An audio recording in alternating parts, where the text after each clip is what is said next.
Hello, everybody. Jason will Learn to Survive. Hope you guys are doing well, staying safe, taking care of yourself, but more importantly, taking care of one another. With the LA riots going on, I think this is a good time to talk about something that I think everybody should carry with them.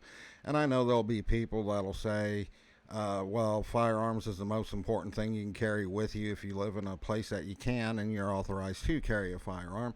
And on some points, they are. Both items, a firearm and what I'm about to talk about, can keep you alive. But if you're injured and you're bleeding out, or your loved one's injured and bleeding out, a firearm ain't going to do you any good. What I'm talking about is a trauma pack like this one. This one is Recon Medical. Unfortunately, Recon is not in business anymore, and it's not because they made a bad product. They were sued for their tourniquet. Even though every company's making these style tourniquets now, they just happen to make one better than the major name brand, and they didn't like it and sued Recon Medical because they were selling more than them.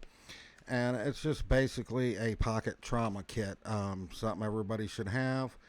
And it's got a tourniquet, it's got a compression bandage, which is an Israeli bandage, trauma sears, packing gauze to pack a wound, chest seal for a wound to the chest that's sucking air to seal that up to keep the lung from sucking in air and collapsing and or leaking air out and collapsing.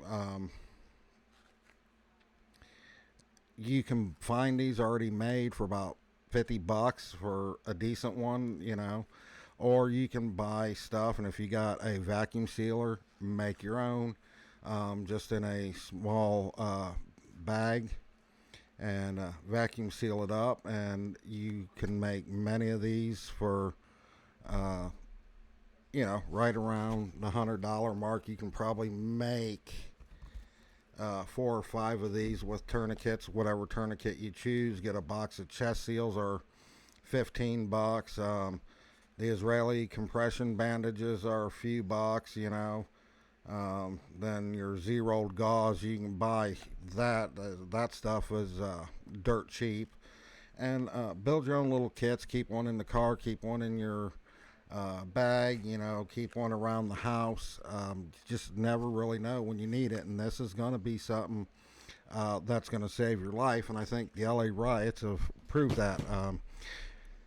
From watching it, some of the injuries I've been seeing, there have been a couple people stabbed.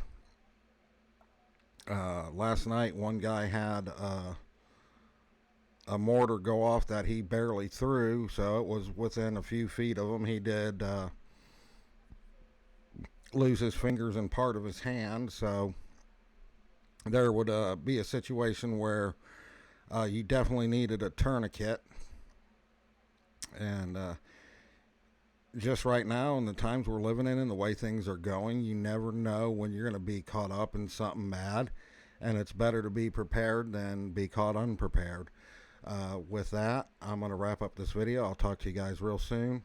Stay safe and take care of yourself, and definitely watch your backs out there, guys. Peace.